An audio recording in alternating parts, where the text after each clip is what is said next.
نہ دیکھو دنیا کی طرف، دنیا رلا دیتی ہے، نہ راضی کرو بندوں کو، بندے تھکا دیتے ہیں، نہ پیچھے بھاگو ہر وقت دنیا داروں کے، یہ انسان کو کمزور کر دیتے ہیں۔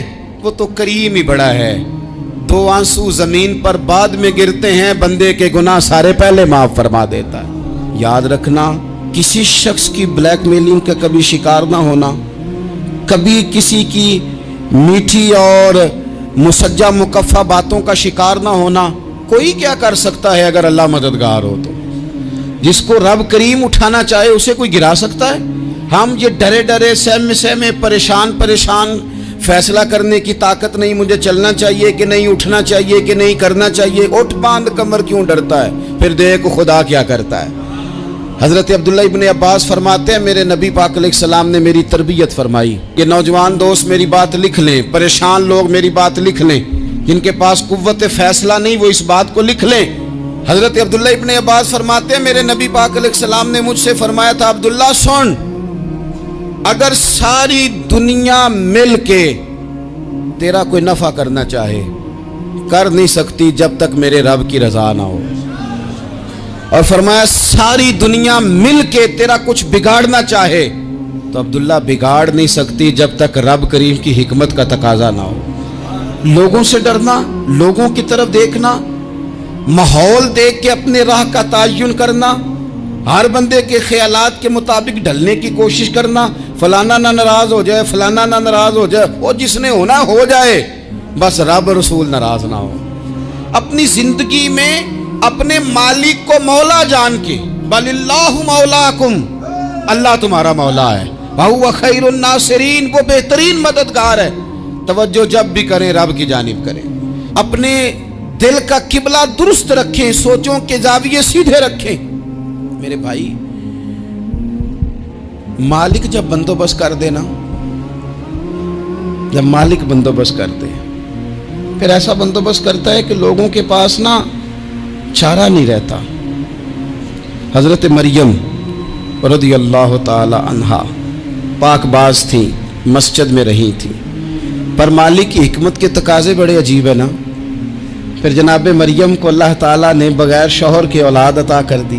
یہ بات ہی ایسی تھی، وہ کسی نے کہا تھا کہ مخلوق تو فنکار ہے اس درجہ کے پل بھر میں سنگے در کعبہ سے بھی اصنام تراشے، تم کون ہو کیا چیز ہے داغے کبابی، لوگوں نے تو مریم پہ بھی الزام تراشے۔ تو لوگوں نے کہا کدھر سے لے آئی بچہ، تیرا باپ تو ایسا نہیں تھا، کہاں سے لے آئی؟ اللہ کرے میں آپ کو سمجھا سکوں، ذرا اپنے آپ کو وہاں کھڑا کریں کہ ایک پاک باز عورت، پاک باپ کی بیٹی، طیب ماں کی بیٹی، اور اللہ کے گھر میں پرورش پانے والی خاتون، ایک وہ وقت اور ایک یہ وقت کہ اس عورت کو کٹہرے میں کھڑا کر کے پوچھا جا رہا ہے کہ معاذ اللہ تیری گود میں بچہ جائز نہیں ہے، کہاں سے لائی ہے؟ اب خود سے صفائیاں بندہ کتنی کو دے، کتنی کو وضاحتیں کرے۔ اور میں نے تو اپنی زندگی میں دیکھا ہے زیادہ وضاحت دینے والے کو بھی لوگ جھوٹا سمجھنے لگ جاتے ہیں، زیادہ وضاحت دینے پر بھی لوگ کمزوری کا اظہار سمجھتے ہیں کہ کمزور پڑ گیا۔ آپ صلح کی کوشش کرتے ہیں، سامنے والا بزدل سمجھ لیتا ہے، زیادہ وضاحتیں بھی کمزور کر دیتی ہیں۔ اب حضرت مریم کو کٹہرے میں کھڑا کر کے کہا بچہ کس کا ہے؟ تو پھر خدا بندوبست جب کرے، اللہ جب مددگار ہو، تو پھر حضرت مریم کی گواہی درختوں سے نہیں دلوائی، اس نے پتوں سے نہیں دلوائی، پھر فرشتے نہیں بھیجے۔ حضرت مریم کہنے لگی مجھ سے نہ پوچھو، وہ جو پنگوڑے میں ہے اسی سے پوچھ لو، ان سے پوچھو نا، وہ کون ہے پوچھ لو، ان سے کر لو سوال۔ انہوں نے کہا پنگوڑے میں چند دنوں کا بچہ یہ جواب دے گا؟ مددگار تھا رب، ان کی برات کا اعلان کرنا تھا مالک نے، اور جب مالک اعلان کر دے، جب مالک تیری صفائی دینا چاہے، جب مالک تجھے دنیا کے سامنے نکھارنا چاہے، تو پنگوڑے میں لیٹے حضرت عیسیٰ بول کے کہنے لگے انی عبداللہ آتانی الکتاب، فرمایا میں اللہ کا بندہ ہوں، رب نے مجھے کتاب عطا کر کے نبی بنا کے دنیا میں بھیجا ہے، میں اللہ کا بندہ ہوں، کتاب لے کے آیا ہوں، نبی بن کے آیا ہوں۔ پھر پنگوڑے سے اعلان ہو گیا، پھر بچہ بول پڑا، اور یہ ایک دفعہ نہیں بات ہوئی، یہ بنی اسرائیل میں ایک جریج نام کے شخص بھی تھے جو نماز پڑھ رہے تھے. بعض نے لکھا ہے نفل نماز تھی. اماں نے پکارا تو آئے نہیں, تو ماں کے منہ سے نکل گیا تو اتنی دیر تک مرے گا نہیں جب تک کسی بے حیا عورت کا منہ نہ دیکھ لے. تو وہ عبادت گزار تھے, لیکن لوگوں نے ان کی عبادت, ریاضت, پرہیزگاری کو نہیں دیکھا. بس ایک عورت کو بھیج کے الزام لگوا دیا. وہ عورت آیا جایا کرتی تھی, اب آ جاتی ہیں عورتیں, مسئلہ پوچھنے کی نیت سے بھی آ جاتی ہیں. ماحول میں کچھ جگہ ایسی بھی ہیں جہاں عورتیں دم کرانے کے بہانے آ جاتی ہیں. وہ خاتون آتی جاتی تھی اس خانقاہ پہ, آستانے پہ. یہ بخاری میں موجود ہے. پھر اس نے کہا میری گود میں جو بچہ ہے یہ انہی کا ہے. مجھے بتائیں کیسے بندہ وضاحت دے. حالات خراب ہو گئے, لوگ کٹیا جلانے لگے, ماحول اور طرح کا بن گیا. میرے نبی پاک علیہ الصلوۃ والسلام فرماتے ہیں پھر اس رب کے بندے نے کہا مالک تو کریم ہے, تیری مشیت کا تقاضا آیا جو میری ماں نے جملے بولے تھے, پر اب میں وضاحت دینے کے قابل نہیں رہا. اب تو ہی کرم کرے گا تو دروازہ کھلے گا. تو وہ چند دنوں کا بچہ پنگوڑے میں بول کے کہنے لگا میں اس درویش کا نہیں, میں تو فلانے چرواہے کا بچہ ہوں, وہ جو بکریاں چراتا ہے. رب کی مدد کو پکاریں, اپنے ساتھ اپنے مالک کی مدد کو شامل کریں, تھوڑے رزق پر بھی گزارا اچھا ہونے لگ جائے گا. سارے لوگ آپ کو گرانے کی تدبیریں کر رہے ہوں گے اور مالک آپ کو عزتیں عطا فرما دے گا. اس کی بارگاہ سے حکمت کا تقاضا اور ہو جائے گا. ہم نے ساری زندگی لوگوں کو راضی کرنے میں گزار دی, ساری زندگی بڑھاپا آ گیا بچوں کو پالتے, اور بچوں نے آخری عمر میں کہہ دیا ابا اگر کوئی ڈھب کا کام کر لیتے تو آج ہمارے دن بھی پھر نہ جاتے. ساری زندگی گزار دی بہن بھائیوں کو راضی کرنے میں, ساری زندگی گزار دی ذمہ داریاں اٹھانے میں. ان کو 99 دفعہ دیا, ایک دفعہ نہیں دیا تو انہوں نے کہہ دیا تو نے تو کبھی دیا ہی نہیں, تو تھا ہی نہیں. ساری زندگی محلے داروں علاقے والوں کو راضی کرنے میں گزار دی. اور میں نے ایسے لوگ بھی دیکھے دین کے لیے وقت گزارا, لیکن جب بڑھاپے میں دانت کام نہ کرتے تھے تو وقت کے مفتیوں کو بھی مسجدوں کی کمیٹیوں نے کہہ دیا اب آپ کی سمجھ نہیں آتی, ہم نے خطیب کو یور رکھنا ہے. میں کہتا ہوں کہ جتنے درد سے آپ امیر کو اپنی کہانی سناتے ہیں نا, اور جس طرح آپ کے آنسو بات کرنے سے پہلے گر جاتے ہیں کہ غریب ہیں, بچیاں ہیں, کاروبار نہیں, او میرے سنگیو, اس سے آدھے آنسو اپنے رب کی بارگاہ میں بکھیرو, اس کے حضور عرض گزار ہو جاؤ, اس سے طلب کرو. ایک وقت انسان پر زندگی میں ایسا آتا ہے کہ اسے یوں محسوس ہوتا ہے کہ میرا سایہ بھی ذرا سا پیچھے ہٹ گیا ہے. اسے یوں لگتا ہے کہ میں کسی سہارے پہ ہاتھ ڈالتا ہوں تو وہ بھاگ جاتا ہے مجھ سے. لیکن مالک کی بارگاہ ایسی عظیم بارگاہ ہے, رب رسول کے آستانے اتنے بڑے ہیں کہ آپ جب وہاں کشکول طلب دراز کرتے ہیں تو جھولی پھیلانے میں دیر لگتی ہے, ان کو بھرنے میں تو کوئی دیر نہیں لگتی. ہم نے اپنا سوچ کا قبلہ ہی دنیا کو بنا لیا ہے. یہ جو اللہ والوں کی مدد ہے یہ تو ہے نہیں, اللہ ہی کی مدد ہے. لیکن یہ جو سیٹھوں کی طرف توجہ کرنا, نوابوں کی طرف توجہ کرنا, دنیا داروں کی طرف توجہ کرنا, اور اپنا مزاج اس طرح کا بنا لینا, یارو گردن کو جھکا دیتا ہے خیرات کا پتھر, جہاں میں مانگنے والوں کے سر کبھی اونچے نہیں ہوتے. اور اقبال کہتے ہیں غیرت ہے بڑی چیز جہانے تگ و دو میں, پہناتی ہے یہ فقر کو تاج سردارا. میں عرض کروں گا کہ اپنی آپ جب توجہ کا قبلہ اللہ رسول کو بنائیں گے تو رب فرماتے ہیں وَيَرْزُقْهُ مِنْ حَيْثُ لَا يَحْتَسِبُ, میں نہ تجھے وہاں سے رزق دوں گا جہاں سے کبھی تیرا گمان بھی نہیں کیا ہوگا. یہاں سے بھی مل سکتا ہے, تو نے سوچا بھی نہیں ہوگا. بخاری شریف میں حدیث ہے, حضرت جابر ابن عبداللہ فرماتے ہیں نبی پاک صلی اللہ علیہ وسلم نے 300 لوگوں کا ایک لشکر روانہ کیا کسی مہم کے لیے, کسی جہاد کے لیے. حضرت ابو عبیدہ بن جراح رضی اللہ تعالیٰ عنہ امیر لشکر تھے. فرماتے ہیں غربت اتنی زیادہ تھی, بھوک اتنی زیادہ تھی کہ ایک ایک کھجور دن میں ایک وقت کھانے کو ملتی تھی, اور کچھ دن ایسے آئے کہ اب کھجور بھی نہیں مل رہی. فرماتے ہیں اتنی زیادہ بھوک لگی مجاہدین کو 300 بندہ پتے کھا کے گزارا ہونے لگ گیا. یہ بخاری میں موجود ہے. آپ فرماتے ہیں کہ دریا کے کنارے ہمارا پڑاؤ تھا, ٹھہراؤ تھا, جب بھوک سے نڈھال ہو گئے نا، وَيَرْزُقْهُ مِنْ حَيْثُ لَا يَحْتَسِبُ، اللہ وہاں سے روزی دیتا ہے، گمان بھی نہیں ہوتا۔ فرماتے ہیں ایک مچھلی اللہ تعالیٰ نے دریا کے کنارے بھیجی، فرماتے ہیں وہ تھی تو مچھلی پر پہاڑ جتنی تھی۔ بخاری میں لفظ ہیں، حضرت جابر ابن عبداللہ رضی اللہ تعالیٰ عنہ فرماتے ہیں 300 آدمی 18 دن تک اس مچھلی کو کھاتے رہے، مچھلی ختم ہی نہیں ہوئی۔ مچھلیاں نہیں، مچھلی کہتے ہیں 18 دن 300 بندہ کھاتا رہا، مچھلی ختم ہی نہیں ہوئی۔ اور فرماتے ہیں کہ اس کی ہڈی نکال کے، کانٹا کہیں گے آپ اپنی زبان میں، کہتے ہیں وہ نکال کے نا تو اس کو کھڑا کیا نا جب، تو اونٹ کجاوے سمیت اس کے بیچ سے گزر جاتا تھا، دو اس کے کانٹے جوڑے۔ فرماتے ہیں وہ اس کا گوشت ہم کھاتے تھے اور اس کی چربی بطور تیل کے ہم جسموں پہ ملتے تھے، بیماروں کو اس سے سکون آتا تھا، تندرستی شفا ہوتی تھی۔ فرماتے ہیں ہم کھایا بھی ہم نے، اور کچھ لے کے ہم مدینے بھی گئے، اور قربان جائیں نبی پاک نے بھی اس میں سے کھایا۔ ہم نے عرض کی حضور یہ معمہ کیا ہے، یہ ماجرا کیا ہے؟ تو محبوب نے فرمایا تمہارے پاس غذا نہیں تھی، رب نے تمہارے لیے بندوبست کیا ہے، اللہ نے تمہیں دیا ہے۔ مکان شروع کر لیا، ایک صاحب نے وہ مکان بنانے لگے، آپ وہ حساب لگا رہے ہیں، کہتے ہیں میرے پاس اتنے پیسے ہیں، اتنے میں نے فلانے دوست سے کہنا ہے اس نے دے دینے، اتنے فلانے رشتہ دار سے کہنا ہے اس نے دے دینے، اتنے فلانے سے کہنا ہے اس نے دے دینے۔ یہ ساری کاپی بنا کے مکان شروع کر لیا۔ جو روز کہتا تھا نا کوئی حکم ہو جاتے دسی، سب سے پہلے اس کو کہا میاں پیسے چاہیے دین، وہ کہندا ہو کل ہی منڈا ٹوریا ہے، کدے تو پرسوں دس داتے لب جانے سن۔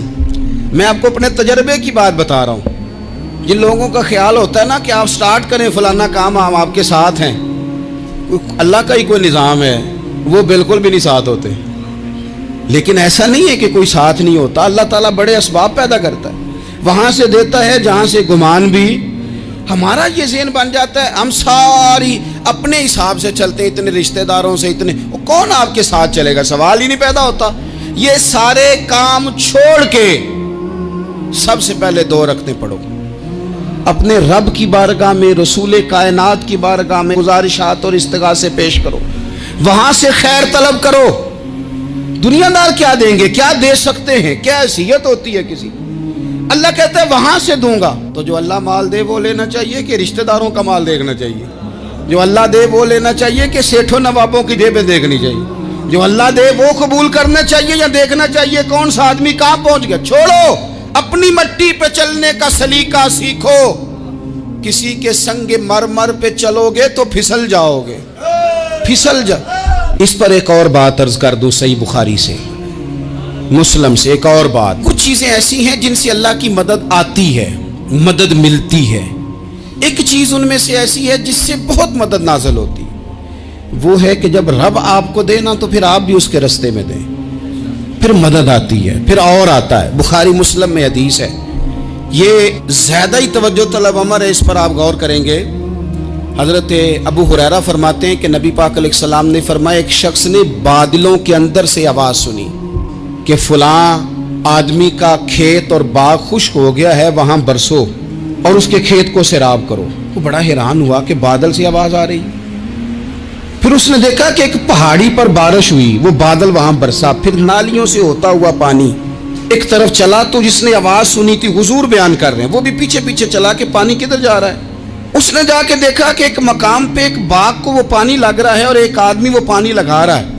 اس نے اس سے پوچھا تیرا نام کیا ہے؟ اس نے کہا کیوں؟ کہنے لگا بتا نا۔ اس نے نام بتایا تو کہنے لگا یہی تو وہ نام ہے جو میں نے بادلوں کے اندر سے سنا ہے کہ فلاں کے کھیت کو پانی دے دو۔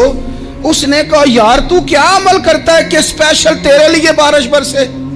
یہ بخاری پڑھ رہا ہوں، سیاستہ سے حدیث عرض کر رہا ہوں۔ اس سے پوچھا تو کیا کام کرتا ہے کہ جناب اللہ تبارک و تعالیٰ کا حکم کرم آیا کہ خاص تیرے لیے پانی برسے اور تیرے کھیت کو سیراب کرے؟ تو اس نے کہا چھوٹا ذمہ دار ہوں، پر جب فصل اگتی ہے تو 3 حصے کرتا ہوں، ایک حصہ اپنے بال بچوں پہ، بہن بھائیوں پہ خرچ کرتا ہوں، ایک حصہ پورا، اور ایک حصہ دوبارہ کاشتکاری پہ لگاتا ہوں، اور تیسرا حصہ خالص میں نے مسکینوں، یتیموں اور غریبوں کے لیے رکھا ہوا ہے۔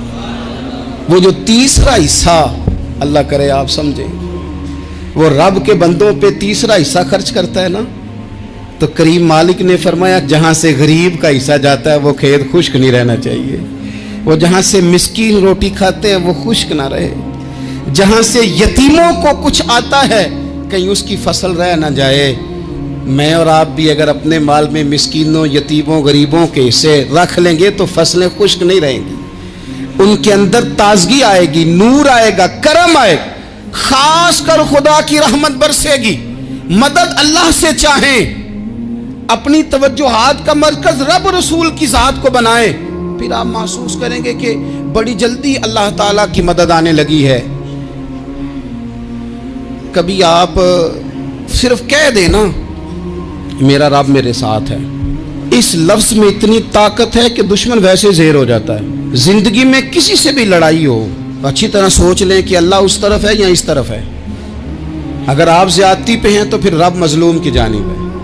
اگر اللہ کی مدد آپ کے ساتھ ہے تو دنیا کی کوئی طاقت آپ کو گرا نہیں سکتی، اور اگر آپ مظلوم کے مقابلے میں ظالم بن کے آپ کھڑے ہو گئے ہیں اور آپ نے رویہ وہ اختیار کیا ہے کہ جس میں مدد نہیں آئے گی، تو پھر یاد رکھ لیں کہ آپ کوئی بھی ہیں، کہاں بھی ہیں، آپ کمزور ہیں۔ طاقتور تھے ابتدائے اسلام میں، ظاہری طاقت تھی کفار مکہ کے پاس، وہ ڈنڈوں سے مارتے تھے غریبوں کو، ان کے ہاتھوں میں ڈنڈے تھے، پر خدائی طاقت ان مظلوموں کے ساتھ تھی۔ صاحب زرقانی نے لکھا ہے حضرت زنیرہ رضی اللہ تعالیٰ عنہ ایک لونڈی ہے، غریب ہے، ماڑے دا کی کام محمد نس جانا یا رونا، غریب سادی بی بی اور لونڈی کنیزہ، ایک مشرک کی کنیزہ تھی، انہوں نے کلمہ پڑھ لیا، وہ ڈنڈوں سے مارتا، دروں سے مارتا، تکلیف دیتا۔ حضرت زنیرہ رضی اللہ تعالیٰ عنہ کو اتنا مارا، اتنا مارا۔ اب آپ ایک اور پہلو پر بھی غور کریں، مار بھی پڑ رہی ہے پر خدا ادھر ہی ہے، اللہ کی مدد ادھر ہی ہے۔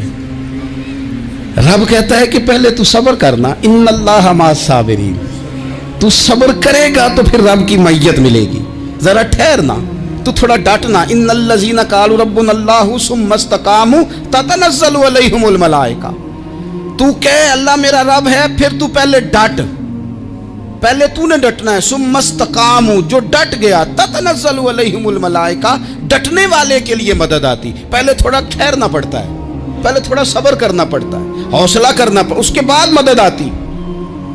مار پڑ رہی ہے، مارا جا رہا ہے، حضرت زنیرہ کو ان کا مالک جو ہے ظاہری آقا وہ مار رہا ہے، یہ کنیزہ ہے، اتنا مارا، اتنا مارا، ان کی بینائی چلی گئی، نظر آنا بند ہو گیا۔ ابو جہل آیا اور کہنے لگا زنیرہ دیکھا نا ہمارے بت تیری آنکھیں لے گئے، معاذ اللہ، لات و منات ہمارے بتوں نے تجھے اندھا کر دیا۔ اب ایسا نہیں ہے کہ بی بی روتی جا رہی ہے، روتی جا رہی ہے، مایوسی مایوسی، معاذ اللہ، پریشانی، غریبی بڑی ہے، پوچھنے والا کوئی نہیں، یہ باتیں نہیں۔ کیا جملے ہیں خاتون کے، کیا لفظ ہیں۔ ابو جہل نے تنزیہ کہا، معاذ اللہ، کہنے لگا دیکھا نا ہمارے بتوں نے تجھے اندھا کر دیا۔